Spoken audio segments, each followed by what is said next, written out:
பல விஷயங்களை சிறப்பாக இரண்டு தோழர்களும் சிறப்பான உரையை முடித்திருக்கிறார்கள்.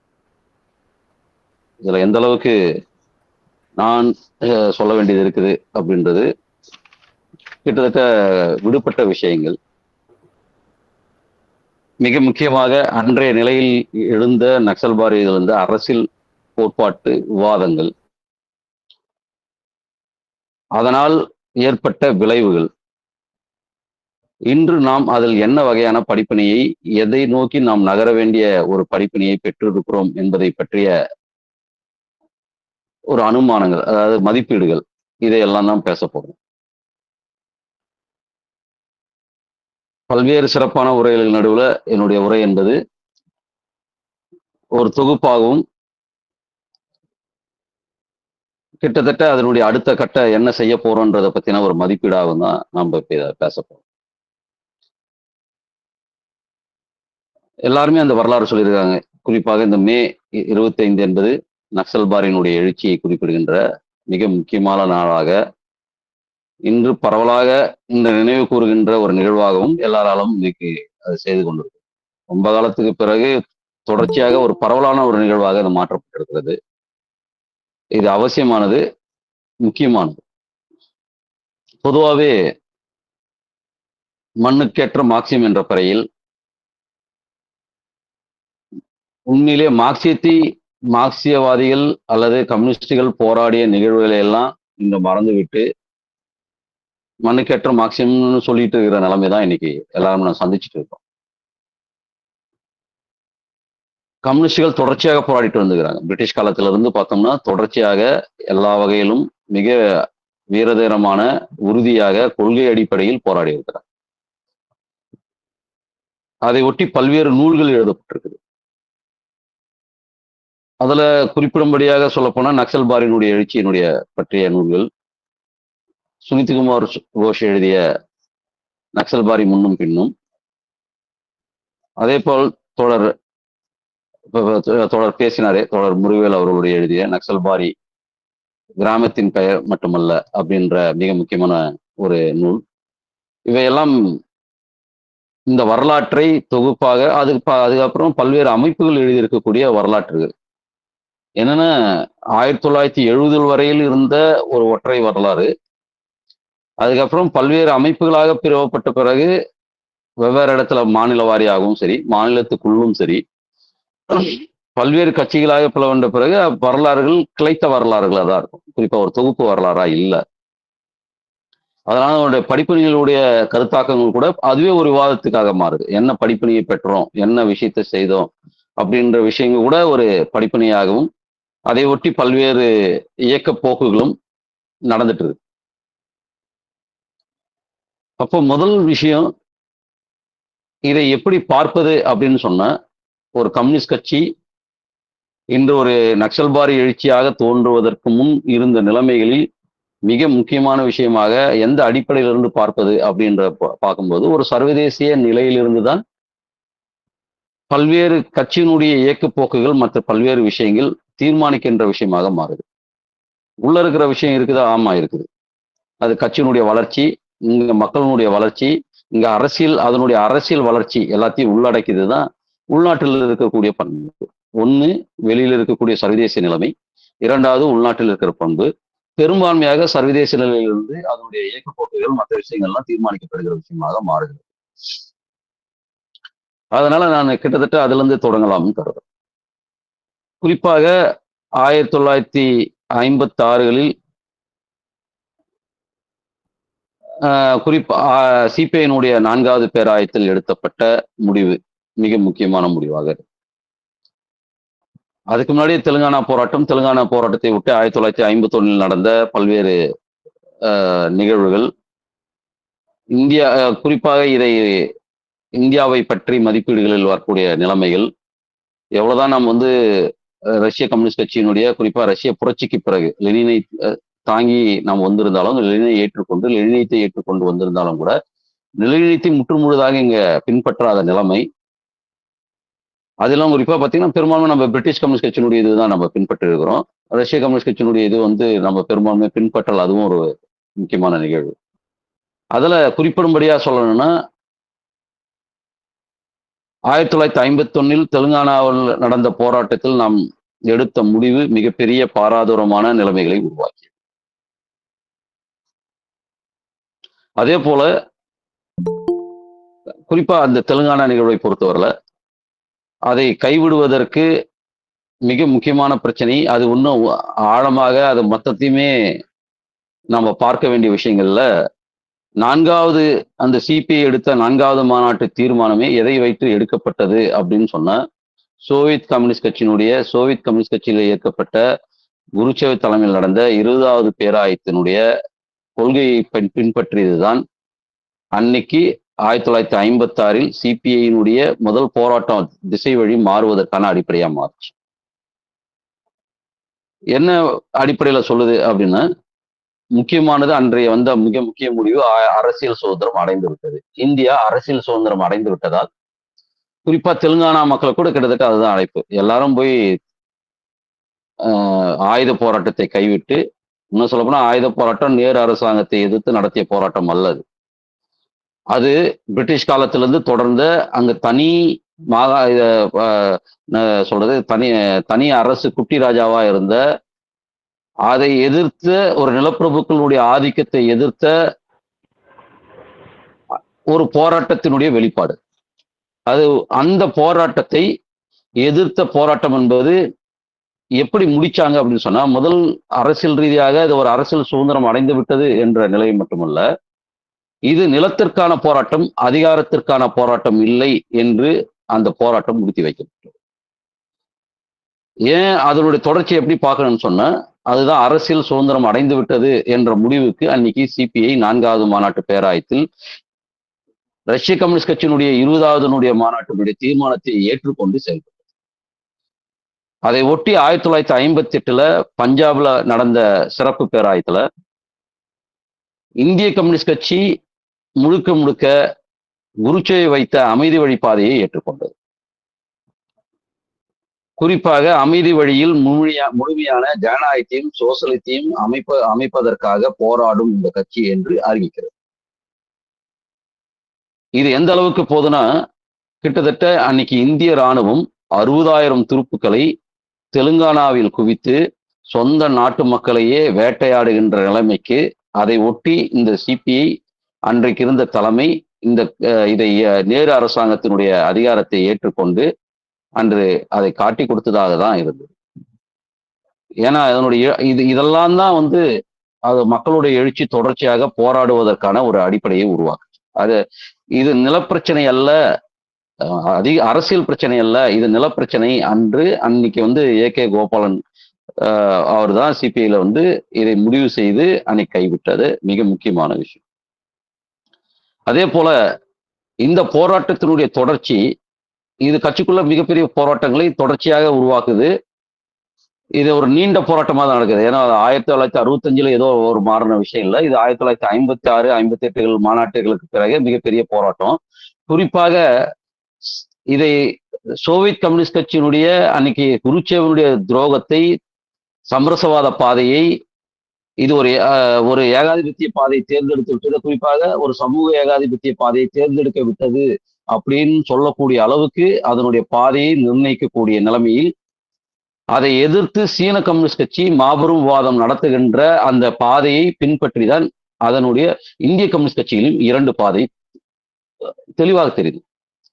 ஒன்று சோவியத் கம்யூனிஸ்ட் கட்சி பாதையை தேர்ந்தெடுத்து கொண்டு அதன் பின்னால் போனது, இன்னொன்று சீன கம்யூனிஸ்ட் கட்சி பாதையை, குறிப்பாக மாபெரும் விவாதத்தை, சோவியத் கம்யூனிஸ்ட் கட்சியை எதிர்த்த போராட்டத்தை, அமைதி வழியை எதிர்த்து போராடிய மாவோவின் தலைமையை ஏற்றுக்கொண்டு இங்கே இன்னொரு வழி உருவாகியது. இது ரொம்ப ரொம்ப மிக முக்கியமானதாக பார்க்கப்பட வேண்டும் கருதும். ஏன்னா சர்வதேச நிலைகள் பல நிலைகள்ல தீர்மானிக்கக்கூடிய சக்திகளாக எப்படி மாறுச்சுன்றது, இதுதான் அன்னைக்கு ஒரு பெரிய போராட்ட பாதை திசை வழியை தீர்மானிக்கின்ற அளவுக்கு அன்னைக்கு முக்கியமானதாக மாறி இருந்தது அப்படின்றதுதான் முக்கியமான விஷயம். ஆனால் சிபிஎம் எடுத்தது, அதாவது சிபிஐக்குள்ளேயே ஒரு மாறுபட்ட நிலை எடுத்து இன்னொரு கட்சியை உருவாக்குகின்ற சூழ்நிலை அளவுக்கு வந்தது. ஆனாலும் கூட அது அந்த விஷயத்தை அப்படியே தொடர்ந்தது. அதுதான் இதுல முக்கியமான கவனிக்கும். சிபிஐ எந்த விஷயத்தில் பிரச்சனையாச்சோ அதை எதிர்த்து என்ன கிளர்ந்தெழுந்தார்களோ அதற்கு தீர்வு காணாமல் அதில் சமரசம் கண்டது 1968 சரி. குறிப்பாக சிபிஎம் உருவாகும் போது 1968 பர்த்வான் சிறப்பு கூட்டத்தில் அது குறைஞ்சபட்சம் இருந்த உழுபவனுக்கு நிலம் சொந்த என்ற கோரிக்கையை கூட கைவிட்டது. அதே போல ஒரு மையவாத பாதையை எடுத்தது. இதுவும் இல்லை அதுவும் இல்லை அப்படின்னு சொல்ற அளவுக்கு ஒரு மையவாத பாதையை தேர்ந்தெடுத்தது. அப்போ எது கையில் எடுத்ததோ அந்த கையில் எடுத்த விஷயத்தை அதை முற்று பெறாமல் மீண்டும் சிபிஐனுடைய அனைத்து சமரசங்களுக்கு எது முடிவு இருந்ததோ அதே தான் எடுத்தது. அது ஒன்றும் மாத்திக்கல, எந்த வகையிலையும் எந்த ஒரு விஷயத்தையும் மாற்றிக்காத நிலையை அது உருவாக்கியது. நான் வரலாற்று பகுதி சுருக்கமாகவே சொல்லிட்டு போறேன். அதன் பிறகுதான் அதிலிருந்து பல்வேறு குழுக்கள் விவாத குழுக்களாக மாறியது. ஒருங்கிணைப்பு குழு உருவாவதற்கு முன்னாடி, அதாவது கம்யூனிஸ்ட் கட்சிகள் சிபிஎம்ஐ எதிர்த்து அதை எடுத்த பல்வேறு நிலைப்பாடுகளை எதிர்த்து சிபிஐலிருந்து முறிச்சுக்கிட்டு வந்தாலும் கூட சிபிஎம்மும் அதே நிலை போய்கிட்டு இருக்குதுன்றதுனால இது சரிப்பட்டு வராது, வேற ஒரு நிலை எடுக்கணுன்றதுக்காக அவர்கள் எடுத்த போராட்டம். அதுல வெவ்வேறு இடத்தில் வெவ்வேறு குழுக்கள் அதுக்கான விவாதங்கள் தொடங்கியது. குறிப்பாக மிக முக்கியமாக குறிப்பிட வேண்டும் என்றால் சார் மஜும்தாருடைய குழு, எம்சிசி குழு, நாகிரெட்டி குழு. இந்த இங்க சாரு மஜும்தார் தலைமையிலான குழுன்னு சொல்றதுலயே 2 குழுவா இருந்தது. ஒன்னு சாரு மஜும்தார், இன்னொரு கனசன்யா குழு. இதுதான் மிக முக்கியமான குழுக்கள், விவாத குழுக்களாக அங்கங்க இருந்த பகுதிகளில் மிக முக்கியமாக அறியப்படுகிற தலைவர்கள் அடிப்படையில அன்னைக்கு விவாத குழுக்கள் இருந்தது. அந்த நிலையில தான் அந்த விவாதத்தினுடைய தொடர்ச்சி 1968 பர்த்வான் எடுக்கிறதுக்கு முன்னாடியே இந்த சிபிஎம்னுடைய தொடக்கத்தின் ஆரம்பத்திலேயே அதனுடைய விவாதம் எங்க போய் நின்றுச்சுன்னா 1967 சிபிஎம் எடுத்த துரோகத்தின் நிலைப்பாட்டை எதிர்த்து, குறிப்பாக உழுபவனுக்கு நிலத்தை சொந்தமாக்குவதன் கைவிடுறத மறைமுகமாக எடுக்கிறதை எடுத்து அதை ஒட்டுமொத்தமாக ஒரு துரோக சமரச பாதையை எதிர்த்து 1967 நக்சல்பாரியில் எழுந்த மிகப்பெரிய எழுச்சியை தான் இன்று நம் நக்சல்பாரி எழுச்சியை நாம் நினைவு கொண்டோம். இது சமரச பாதையை எதிர்த்து, துரோக பாதையை எதிர்த்து சர்வதேசத்தில் நடந்த போராட்டத்தில் குருச்சேவினுடைய தலைமையை எதிர்த்த மாவோவின் போராட்டத்தின் பக்கம் நின்று 1967 இந்திய கம்யூனிஸ்ட் கட்சி ஒரு நிலை எடுத்தது. இதுதான் 1967 ஒரு நக்சல்பாரி எழுச்சி உருவாவதற்கான அடிப்படையும் கூட. அதுல சில முரண்பாடுகளும் இருந்தது. அதான் சொன்ன இத்தனை குழுக்களாகவும் இருந்தது. ஒருங்கிணைப்பு குழுவை வைத்துக்கொண்டு ஒரு ஒன்றுபட்ட கட்சி கட்டுவதற்கான அடிப்படை நிலைப்பாடுகள் இருந்து 1970 ஆண்டுக்கான திட்டம் தீட்டப்பட்டது. அப்போ ஒருங்கிணைப்பு குழு விவாதிக்கப்பட்டுதான் அந்த திட்டம் தீட்டப்படுது. எப்படி கிட்டத்தட்ட பாத்தீங்கன்னா 70 ஆண்டு திட்டம் அடிப்படையில் இந்த நாடு பல்வேறு விஷயங்களை அது முன்னிறுத்துது. குறிப்பாக சாரு மஜும்தாருடைய அந்த முன்மொழிந்த பல்வேறு அந்த கொள்கையை நம்ம அடிப்படையாக நம்ம கணக்கில் எடுத்துக்கணும். குறிப்பாக மாசுவத்தின் சிந்தனையை ஏற்றுக்கொள்வதா வேண்டாமா, நிராகரிப்பதா, இது முதல் பிரச்சனையாக இருந்தது. அதே போல திரிபுவாத சோவியத் ஒன்றியத்தை நாம் எதிர்த்து போராட வேண்டும் என்ற நிலை சீன கம்யூனிஸ்ட் கட்சி வைத்த போது அதை ஏற்றுக்கொண்டு செயல்பட்டது. இன்று அது ஒரு முக்கியமான முடிவு. 2வது, இது நிலப்பிரச்சனை அல்ல, அதிகாரத்தை கைப்பற்றுவதற்கான பிரச்சனை.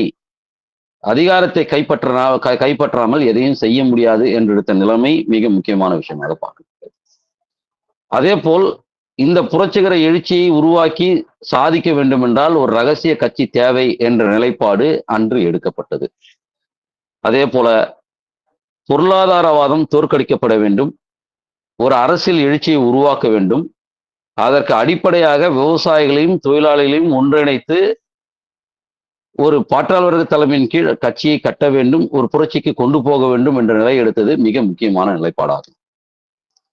தேசிய இனங்கள் சிறைக்கூடமாக இருக்கிறது, தேசிய இனம் விடுதலை பெற வேண்டும் என்ற அடிப்படையில் தேசிய இனங்கள் சுயநிர்ணய உரிமையின் அடிப்படையில் ஒரு ஒன்றுபட்ட கட்சியாக இருந்து ஒரு புரட்சியை சாதித்து தேசிய இனங்களுடைய விடுதலையை சாதிக்க வேண்டும் என்று சொன்னது. ஏற்கனவே சொன்ன மாதிரி இது அரசியல் உரிமை பெற்ற நாடு அல்ல, இது தொடர்ந்து ஒரு காலனி ஆதிக்கத்தை, ஒரு புதிய வடிவிலான புதிய காலனி ஆதிக்கத்தை மறு காலனியும் பயன்படுத்தி இருக்குது, புதிய காலனியும் பயன்படுத்துகிறது. மன்னிக்கணும், புதிய காலனி என்ற அரை காலனியும் என்ற மன்னிக்கும் அரை காலனி என்ற வடிவத்தையும் புதிய காலனி என்ற வார்த்தையும் இரண்டையும் பயன்படுத்தி இருக்கிறது. ஆனாலும் கூட சாராம்சத்தில் இது பழைய வகைப்பட்ட காலனியிலிருந்து மாறுபட்ட ஒரு புதிய வகைப்பட்ட காலனி. இதை இந்தியாவை இதிலிருந்து விடுதலை செய்ய வேண்டும், இது அரசியல் விடுதலை பெறவில்லை அப்படின்ற முடிவை இறுதியாக எடுத்தது. இதெல்லாம் மிக முக்கியமாக அன்னைக்கு எடுத்த மிக சாராம்சமான மிக முக்கியமான முடிவுகளாக அன்னைக்கு இருந்தது. அன்னைக்கு விவசாய எழுச்சியை நிலத்தை உழுபவனுக்கு நிலத்தை சொந்தமாக்குவது என்ற அடிப்படையில் ஒரு விவசாய எழுச்சியை உருவாக்குவது, தொழிலாளிகளும் விவசாயிகளும் கூட்டுவை உருவாக்குவது, ஒரு ஐக்கிய முன்னணியை கட்டி எழுப்புவது என்ற அடிப்படையில் புரட்சிகர வர்க்கமாக இருக்கக்கூடிய குட்டிமுவாத்த வர்க்கம் உட்பட அதாவது சுதேசியமாக இயங்கக்கூடிய அன்னைக்கு தேசிய முதலாளி வர்க்கத்தில் ஒரு பிரிவினர் உட்பட உள்ளடக்கிய ஒரு கூட்டு வர்க்கத்தை உருவாக்குவது என்ற அடிப்படையில் ஐக்கிய முன்னணியை கட்டுவது என்ற நிலைப்பாடை எடுத்தது. ஆனால் இவ்வளோ குறிப்பாக அதில் 3 மந்திரங்களாக கட்சி, மக்கள் படை, ஐக்கிய முன்னணி அப்படின்ற 3 வழிமுறைகளை தனது இதுவா கை கொண்டுச்சு. ஆனால் அது விடுபட முடியாத பல விஷயங்களை கையில் எடுத்தது. கிட்டத்தட்ட அது இந்த இந்த இயக்கம் தொடங்கும் போதே அது ஒரு இன்னும் சரியா சொல்லப்போனா ஒரு திட்டத்தின் அடிப்படையில் கட்டப்பட்ட கட்சியை கட்டுவதற்கு மாறாக, திட்டத்தை அடிப்படையில் சரியா வகுத்திருந்தாலும் கூட அதை விலக்கி மக்கள் மத்தியில கொண்டு போய் அதை அடிப்படையாக மாற்றி கட்சியை கட்டுவதற்கு மாறாக ஒரு தனிநபர் அடித்தொழிப்பு பாதையை வர்க்க குரோதத்தை வெளிப்படுத்துகின்ற, வர்க்க போராட்டம் என்பதை சொல்வதை விட வர்க்க குரோதத்தை வெளிப்படுத்துகின்ற வடிவத்தை ஒரு சில நிலப்பிரபுக்களை கொன்று விட்டதன் மூலமாகவே, அவர்களை அங்கிருந்து அப்புறப்படுத்துவதன் மூலமாகவே அங்க இருக்கிற அதிகாரத்தை கைப்பற்ற முடியும் என்ற ஒரு நம்பிக்கையின் அடிப்படையில் செயல்பட்ட ஒரு பலவீனத்தை கொண்டிருந்தது அப்பொழுது. குறிப்பாக தலப்பிரதேசங்களை உருவாக்கிய பின்பர்தான் ஐக்கிய முன்னணி என்ற நிலை எடுத்ததும் கூட மிக முக்கியமான பிரச்சனையாக பார்க்கப்பட வேண்டும்.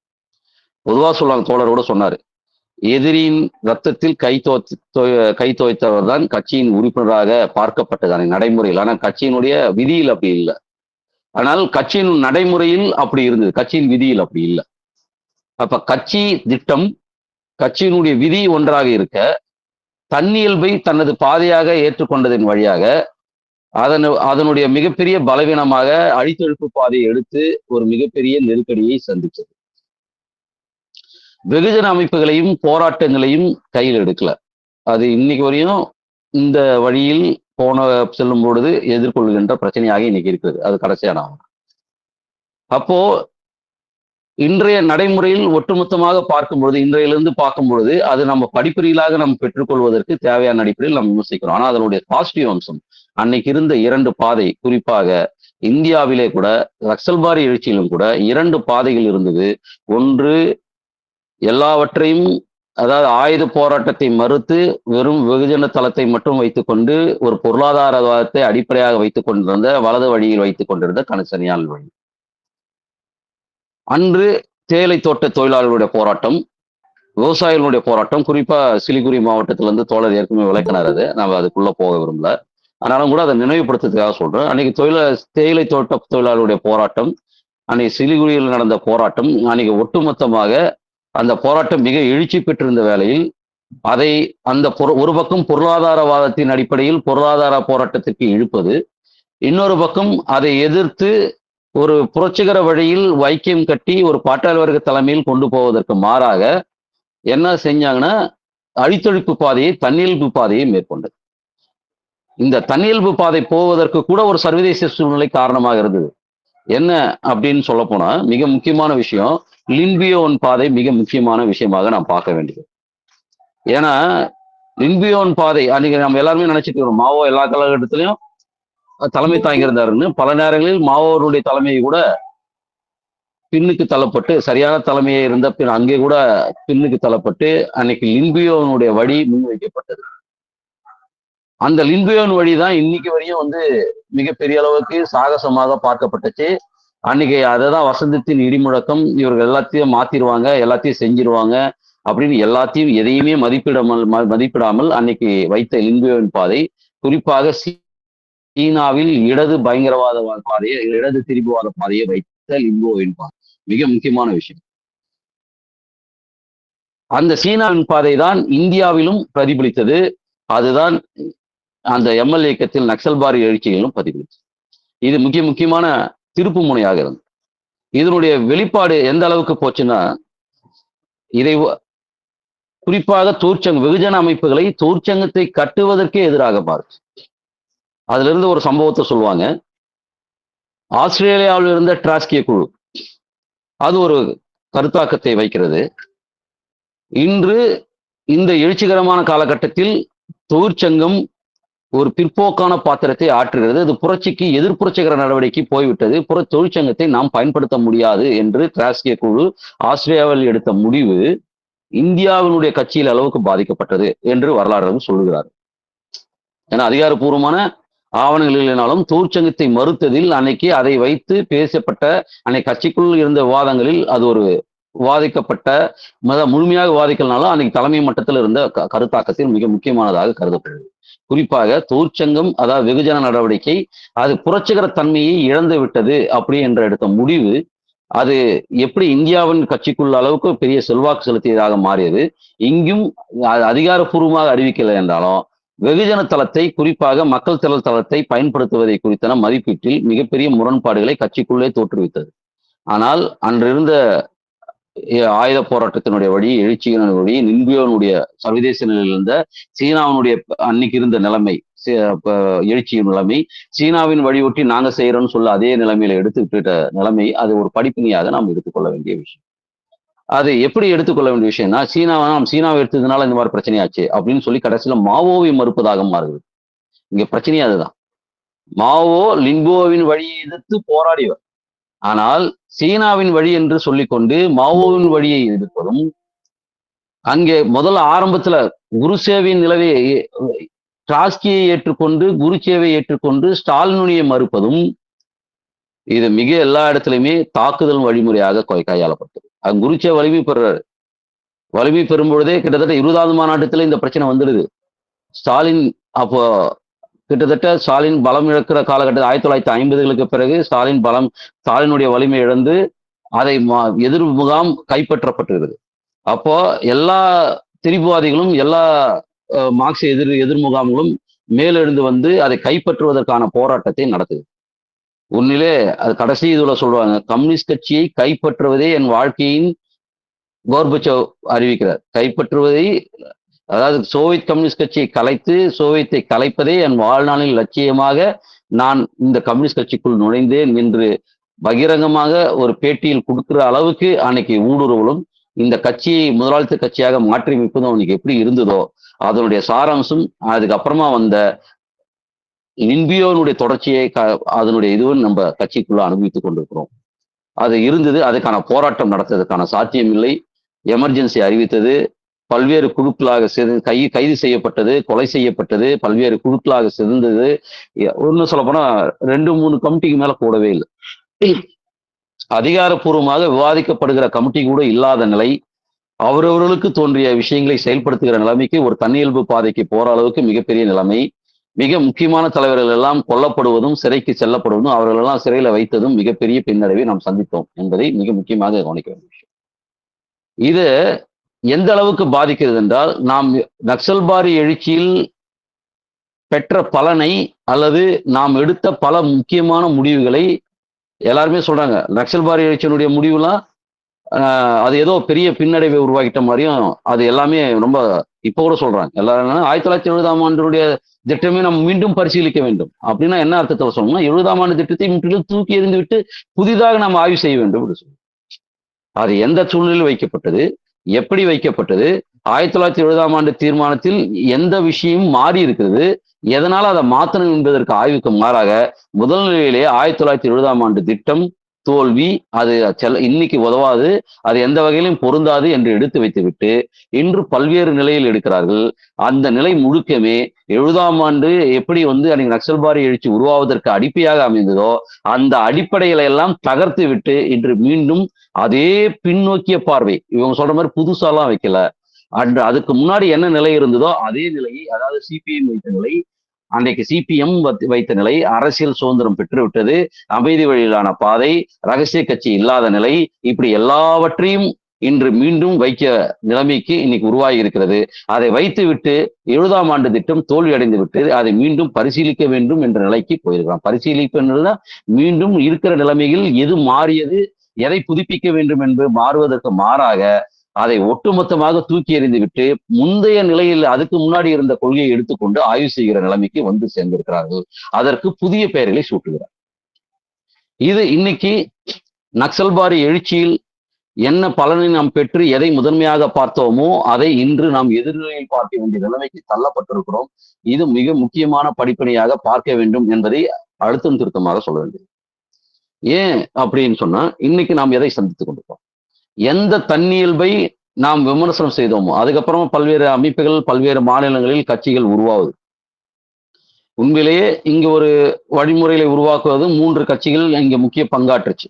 ஒன்று அதன் பிறகான கட்சிகள், அதுக்கு முன்னாடி அதாவது நக்சல்பாரி எழுச்சியின் கட்டத்திலே வந்த இதுலயே கிட்டத்தட்ட ஒரு அடுத்த கட்ட 80ஆம் ஆண்டுகளுக்கு பிறகு வந்த மாற்றங்களுக்கு முன்னாடி பார்த்தீங்கன்னா, குறிப்பாக எம்எல் இயக்கத்தில் அப்பு பாலன் தலைமையில் பாலன் அப்போ அப்புவும் ஏஎம்கேவின் தலைமையில் இங்க தமிழ்நாட்டில் தலைமை தாங்கிய ஒரு எம்எல் அமைப்பு, மேற்கு பிராந்திய குழு என்று சொல்லக்கூடிய மாநில அமைப்பு என்று சொல்லக்கூடிய சோசி, அதிலிருந்து தனித்து பட்ட டிஎன்எம்எல், இப்படி ஒரு பகுதி, அப்புறம் கூட்டக்குழு என்ற அடிப்படையில் அதுல இருந்து வெளியே வந்து சிறைக்குள்ள போனவங்கள, வெளியே வந்தவங்கள கூட்டக்குழு அப்படின்னு சொல்லி இயங்கிக் கொண்ட தமிழரசன் உட்பட பல்வேறு அமைப்பை சேர்ந்தவர்கள், பல்வேறு தோழர்கள்.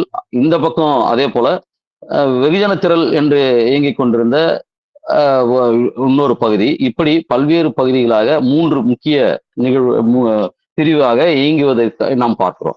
இதற்கு பிறகு முக்கியமான விஷயம், மிக பின்னடைவான காலகட்டத்துக்கு பிறகு எமர்ஜென்சியிலிருந்து வெளியே வந்த பிறகு பல்வேறு தோழர்களுடைய 5 மாநிலத்தில் இருக்கக்கூடிய அனைத்து ஏற்கனவே இருந்த எல்லா தோழர்களையும் ஒருங்கிணைத்து அன்னைக்கு மக்கள் யுத்த குழு உருவாக்கப்பட்டுச்சு. தோழர் ஏஎம்கே அதனுடைய முக்கிய பங்காற்றினார், அதுக்கு தலைமை தாங்கினார். அன்னைக்கு முக்கியமாக பார்க்கப்பட்ட, அன்னைக்கு ஒன்றுபட்ட கட்சியில் கட்டுவதற்கு மிக முக்கியமாக பங்காற்றிய தோழர்களில் ஏஎம்கேவும் ஒருவர். குறிப்பாக அப்பு இறந்த பிறகு ஏஎம்கே அதனுடைய தொடர்ச்சியை தலைமையை தாங்கினார். இதை பற்றி பல்வேறு தலைவர்களும் எழுதியிருக்கிறார்கள். அதை கோடிட்டு காட்டுறதுக்காக இந்த நக்சல்பாரி எழுச்சியினுடைய அதனுடைய தொடர்ச்சியாக பல பேர் அன்னைக்கு பல விவாதங்கள் நடந்தது. ஒன்று, ஆயுத வழி போராட்டத்தை நிராகரிப்பதாக கூறிக்கொண்டு அன்னைக்கு பொருளாதார பயங்கரவாதத்துக்கும் வெகு மக்கள் திரள் வழி என்று சொல்லிக்கொண்டு ஆயுத வழி போராட்டத்தை நிராகரிப்பதும், அரசியல் வழி போராட்டத்தை, குறிப்பாக அன்று முக்கியமான வைக்கப்பட்ட எம்எல்ஏடையது வந்து பார்த்தீங்கன்னா, நிலப்பிரச்சனையை தாண்டி அரசியல் அதிகாரத்தை கைப்பற்றுவது என்ற மையமான பிரச்சனையை பற்றி கவலைப்படாமல் அதை நிராகரித்து மக்கள் திரள் வழி பாதை என்ற பெயரிலே இங்கு ஒரு பொருளாதாரவாதத்தை வைத்தது. அதுவும் ஒரு தன்னியல்பு வகை தான். இங்க 2 வகையான தன்னியல்பு வகை இருந்தது. அது தன்னியல்பு இல்லைன்னு சொல்ல முடியாது. அந்த தன்னியல்பு இன்னும் சரியா சொல்ல போனா ஆயுத வழி போராட்டத்தை அதிகமாக வைப்பதில் முக்கியமான காரணமாக இருந்தது. காரணம் சிபிஎம் அன்று வலது சந்தர்ப்பாத நிலையை எடுத்து அன்று மிக மோசமான நிலைக்கு போனதுதான் காரணம். அதே நிலைதான் அதற்கு பிறகு வந்த காலங்கள் கூட வலது சந்தர்ப்பவாதத்தை, பொருளாதாரவாதத்தை நாம் எதிர்த்து போராடுவதற்காக இந்த பக்கம் இடது நிலைக்கு போவதும், இந்த இடது நிலை போனவர்கள் மீண்டும் வலது நிலைக்கு போவதும், இந்த இரண்டுவதற்கான தாவல்கள் நடந்து கொண்டே இருந்தது. ஆனால் அன்று மிக முக்கியமான இதை பொறுத்தவரையில அரசியல் வழி போராட்டத்திற்கான ஆவணங்கள் வைக்கப்பட்டு பல விவாதங்கள் நடந்தது.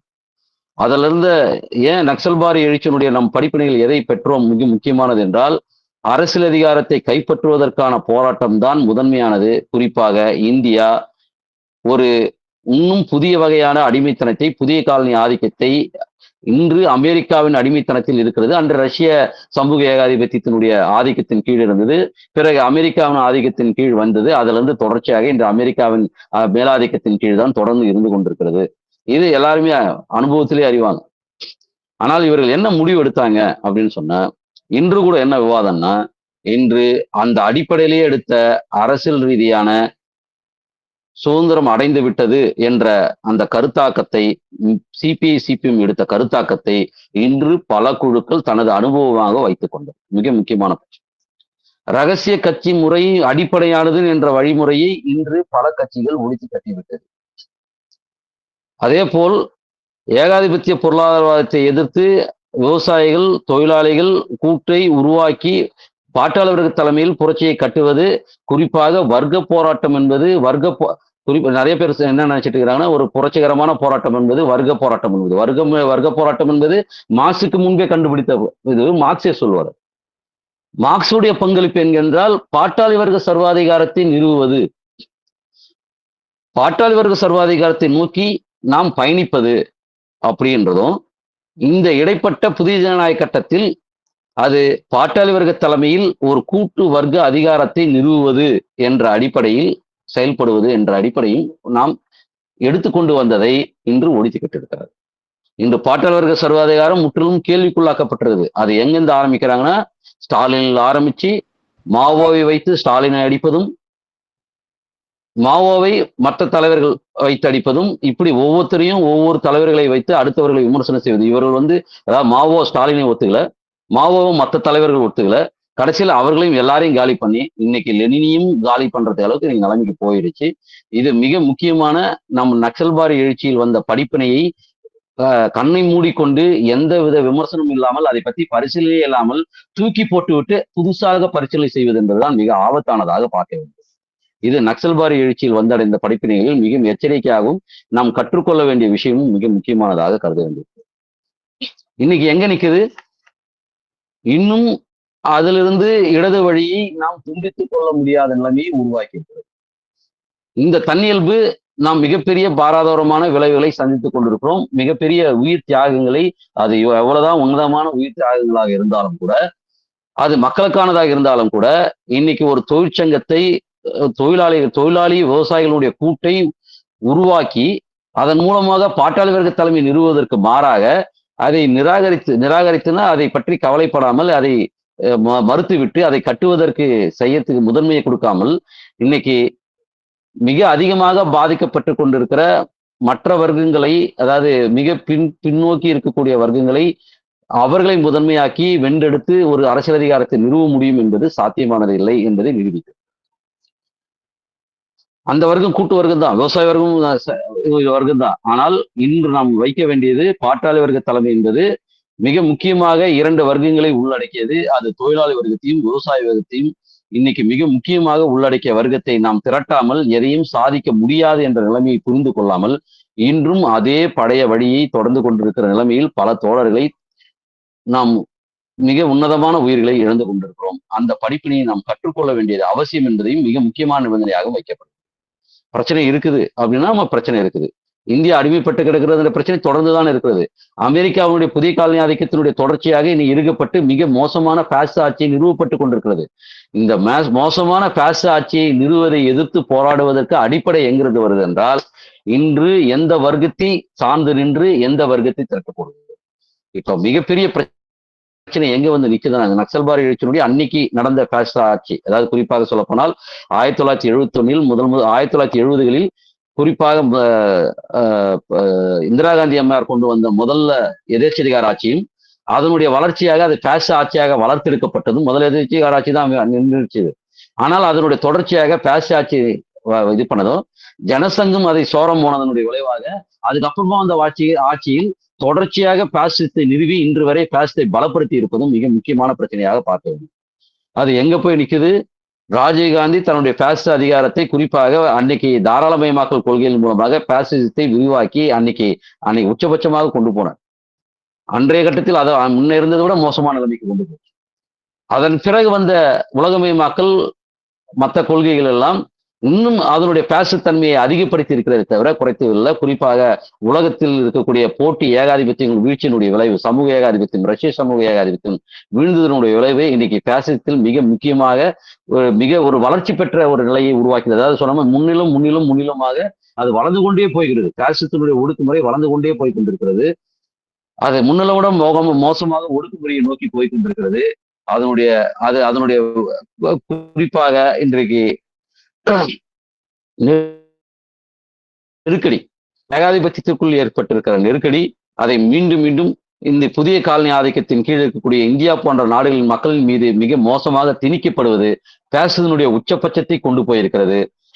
அது எந்த அளவுக்கு போயிருக்கிறது என்றால், இன்று ஒரு குறிப்பிட்ட பகுதியில் அதாவது குறிப்பா சத்தீஸ்கர், ஜார்க்கண்ட், இந்த தெலுங்கானா, இந்த அந்த பக்கம் வங்கம், இந்த பக்கம் மகாராஷ்டிரா உட்பட இந்த மலை, காடுகள் பகுதிகளை உட்பட மொத்த பகுதிகளும் இன்னைக்கு ஆளும் வர்க்கம் உடனடியாக கைப்பற்றி தான் அனுபவித்தே தீர வேண்டும். அதற்கு யார் தடையாக இருந்தாலும் அவர்களை அழித்து ஒழிப்பது, அவர் யாரா என்றாலும் கொல்லுவது என்ற அடிப்படையில் பழங்குடிகளையும் அங்க இருக்கிற மாவோசிகளையும் கொள்வதற அளவுக்கு இன்னும் சொல்ல போனா 1,00,000 ராணுவர்கள் சொல்றாங்க அதிகாரப்பூர்வமாக. அவர்கள் இன்னும் எவ்வளவு லட்சம் ராணுவர்கள் துணை ராணுவ படைகள் எல்லாம் குவிச்சு வச்சிருக்கிறாங்க தெரியல. கிட்டத்தட்ட லட்சம் ராணுவ படைக்கு மேல இன்னைக்கு ஒரு குறிப்பிட்ட பகுதிகள் மட்டும் குவித்து வைத்து அந்த பழங்குடிகள் எல்லாம் வேட்டையாடி வெளியேற்றி விட்டு அந்த இடத்தில் ஒரு ஏகாதிபத்திய ஆட்சியை நிறுவுவதற்கு குறிப்பாக கார்பரேட்டுகள் அதை ஒப்படைப்பதற்கு ஓப்பனாவே சொல்றாங்க. குறிப்பாக இன்னைக்கு உள்துறை அமைச்சர் வெளிப்படையாக அறிவிப்பது என்னென்றால், நாங்கள் கார்பரேட்டுகளுக்கு இதை தாரை வார்த்து கொடுப்பதுதான் எங்கள் லட்சியம், இதுதான் நாட்டின் முன்னேற்றம் என்று பகிரங்கமாக அறிவிக்கிற அளவுக்கு மிக மோசமாக கொடுத்திருக்கிற ஒரு ஒரு பகிரங்கமா அறிவிச்சு இன்னைக்கு கொண்டுட்டு இருக்காங்க. இதை எப்படி நாம எதிர்க்க போறோம்ன்ற கேள்விக்கும், அப்படி எதிர்நிலையில் அதை மக்களை திரட்டி குறிப்பாக அடிப்படை வர்க்கமா இருக்க தொழிலாளி வர்க்கத்தையும் விவசாய வர்க்கத்தையும் மற்ற கூட்டு வர்க்கங்களையும் வணிக வர்க்கம் உட்பட பல்வேறு கூட்டு வர்க்கங்களை திரட்டி இந்த கார்பரேட்டுகளை வீழ்த்துவதற்கான குறிப்பாக இந்த பேசாட்சியை வீழ்த்துவதற்கான ஆட்சி அதிகாரத்தை வீழ்த்துவதற்கான யுத்தியை நாம் கைப்பற்றவில்லை என்றால், அதை கை கொள்ளவில்லை என்றால் நாம் பெரும் பின்னடைவை சந்திப்போம் என்பது அன்றே நாம் பெற்ற அனுபவத்தை நாம் இன்னும் செழுமைப்படுத்தி போகாமல் அப்படியே தேங்கி நிற்கிறதுக்கு இருக்கிறோம்.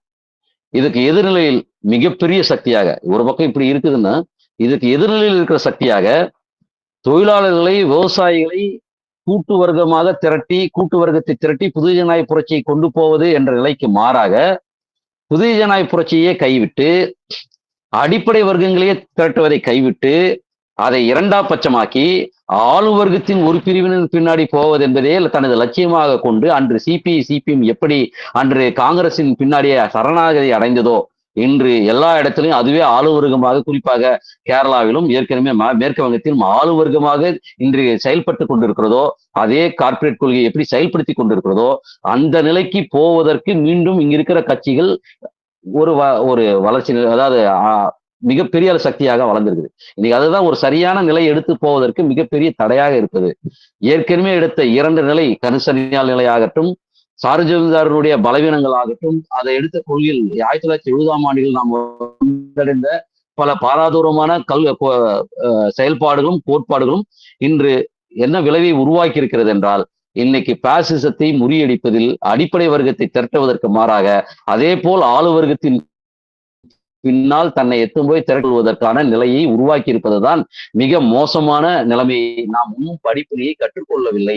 இவர்கள் 70ஆம் ஆண்டினுடைய பலவீனங்களை எல்லாம் அதாவது பலமாக மாற்றிக்கொண்டு அதனுடைய பலங்களை எல்லாம் பலவீனமாக மாற்றிவிட்டு இன்று 70ஆம் ஆண்டு கற்றை நாம் புதிதாக ஆய்வு செய்கிறோம் என்று இயங்குவது என்பது ஒட்டுமொத்தமாக மார்க்சியத்தை குழி தோண்டி புதைப்பதில் தான் இருக்கிறதே தவிர 70ஆம் ஆண்டு திட்டத்தை என்ற கேள்வியும் இல்லாமல் அவர்கள் அதை கேள்வி இல்லாமல் தூக்கி எறிந்துவிட்டு புதிய ஆய்வுகளுக்கு போவது என்பது சொல்வது என்பதே ஒட்டுமொத்தமாக மார்க்சியத்தை குழி தோண்டி புதைக்கும் வேலையில் இருக்கிறார்கள்.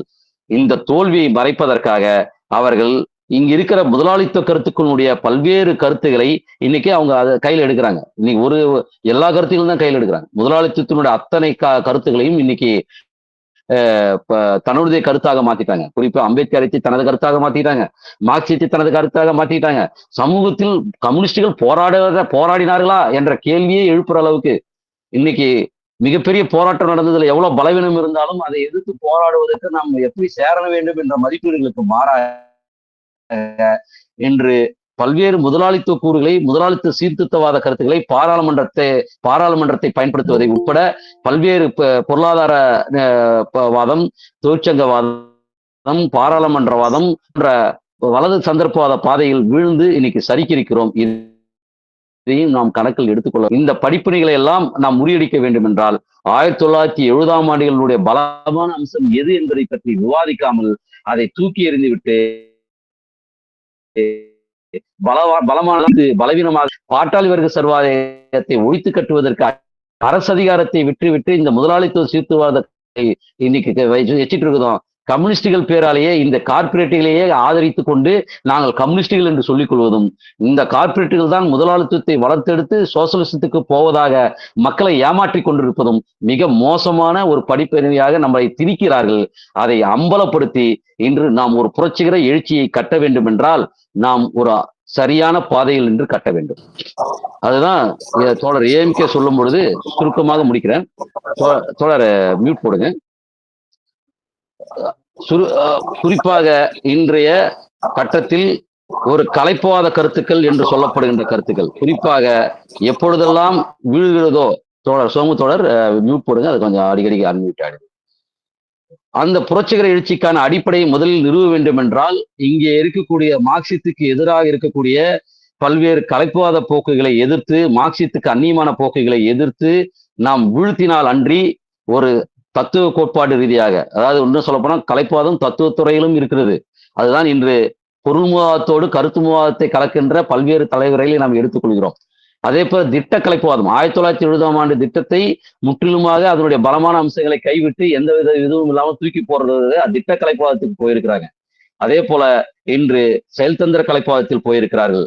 பல்வேறு செயல்தந்திரத்தில் புதிய ஜனநாயக புரட்சியை கைவிட்டு, எப்பவுமே சொல்லுவாங்க போர்த்தந்திரத்திற்கு சேவை செய்கின்ற செயல்தந்திரம், செயல்தந்திரத்திற்கு சேவை செய்கின்ற குறிப்பான திட்டம், இப்படிதான் இருக்க முடியுமே தவிர இதற்கு எதிரானத நேரெதிரான கருத்துகள், நேரெதிரான செயல்தந்திரம், நேரெதிரான குறிப்பான திட்டம்லாம் எங்கேயும் கிடையாது.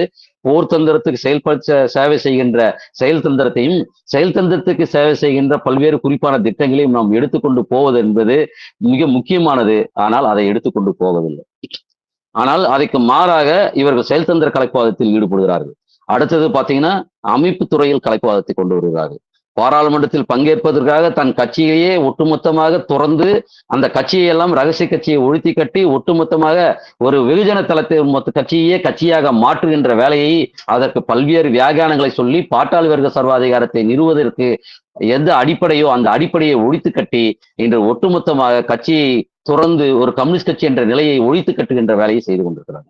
ஆகையால் இந்த கலைப்புவாதத்தை நீங்க முறியடிக்காமல் நக்சல்பாரி எழுச்சியில் வந்த படிப்பினைகளை நாம் கற்றுக்கொண்டு முன்னேறுகிறோம் என்று சொல்வது என்பது ஏமாற்று வேலை.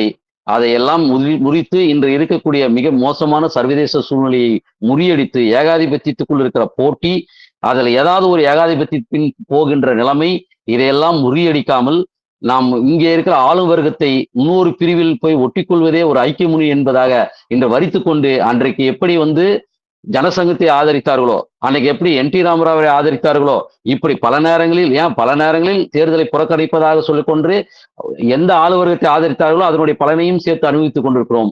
ஒரு சரியான செயல் தந்திரத்தை தெளிவாக முன்வைத்து நாம் அதிலிருந்து செயல்பட்டு அதில் இருக்கிற குறைகளையும் நிறைகளையும் மீண்டும் சுயபரிசீலனை செய்து முன்னேறுவதற்கு நாம் செய்ய வேண்டும்.